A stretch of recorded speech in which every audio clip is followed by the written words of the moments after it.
Nityananda. Je voudrais vous parler des participants d'Inner Awakening. Pour commencer, par exemple, il y a moi, qui suis venue pour une raison des plus banales et des plus matérielles, c'est que c'était moins cher qu'un autre programme. Donc je me suis dit que c'était une bonne occasion. Et puis, là, je viens d'apprendre qu'une personne, il y a 10 ans, elle a rêvé qu'un très beau yogi lui demandait, venait la voir, lui parlait, enfin elle était vraiment très touchée, et à un moment donné, il lui demande de sauter par la fenêtre et d'aller dans le plan d'eau qui était au-dessous et tout ça. Elle l'a regardé très étonnée, c'était pas évident. Et finalement, elle l'a fait. Après, elle donne de très bonnes raisons. Je vous donnerai le lien de sa vidéo. Elle est passionnante. Et ce jeune yogi, une fois qu'elle a fait le saut, il était toujours derrière la fenêtre au 2e ou 3e étage du bâtiment. Et elle était en bas. Elle venait juste de sortir du plan d'eau.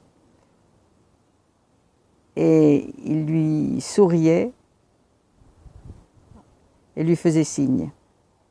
Et il se trouve que ce yogi, c'était Paramahamsa Nityananda.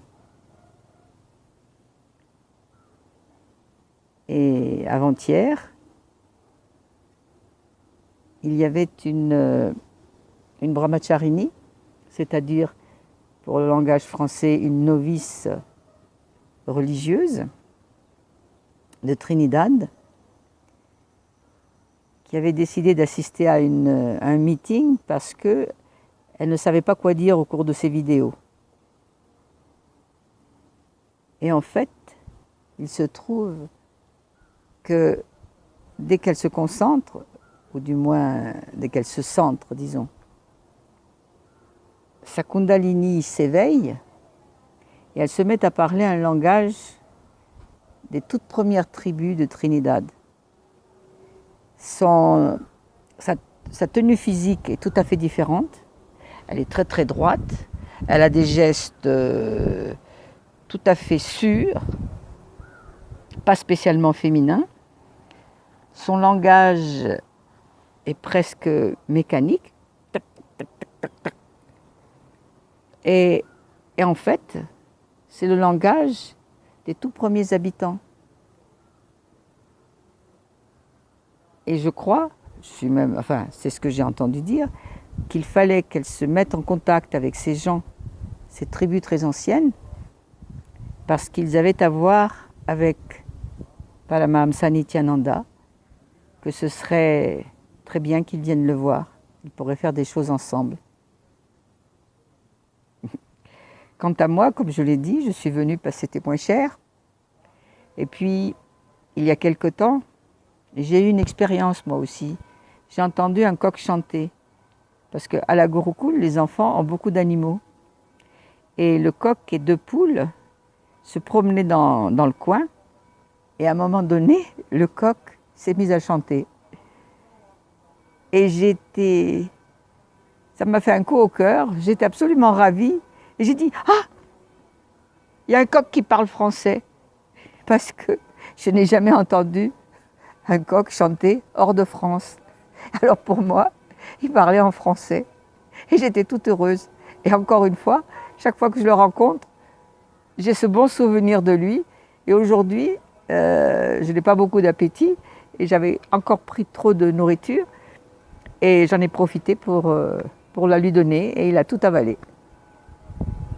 Donc voilà, ça c'était mon expérience psychédélique à moi. Qu'y a-t-il d'autre comme personne à Inner Awakening? Il y a des gens célèbres. Il y a des gens de toutes les couleurs, de tous les âges.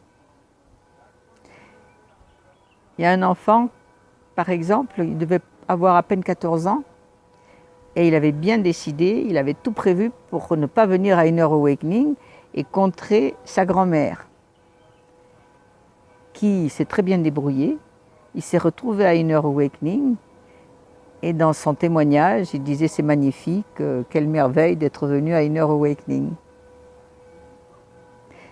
Et puis bien sûr, le principal, le plus important, le sacré dans Inner Awakening, c'est notre gourou qui est descendu sur terre justement pour notre éveil et pour nous sortir de notre condition humaine. Parce qu'en fait, nous sommes des êtres, mais avec la société et toutes sortes de choses, tous les mensonges qu'on nous a racontés, nous ne sommes plus des êtres, nous sommes descendus au stade d'êtres humains. Et il voudrait, et il veut, et il y arrive, nous faire remonter.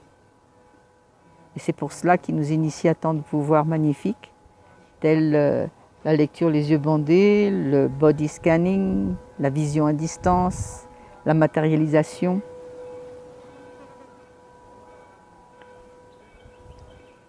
Et moi-même, je suis assez fière, comme je l'ai dit l'autre jour, ça m'arrive de bien réussir. Et ça m'arrive lorsque je suis tout à fait abandonnée, proche de mon gourou. Ce qu'il nous demande, je ne le trouve pas toujours facile, dans Inner Awakening y compris. Par exemple, un jour, il nous dit de rire. De rire pendant, je crois, un quart d'heure, 20 minutes.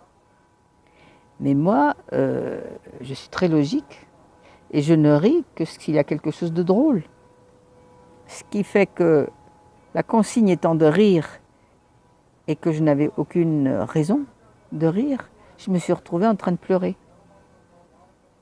Et c'était pas drôle. Et même a posteriori, j'ai encore du mal à voir là où ça ne colle pas entre ce qu'on me demande et ma réaction.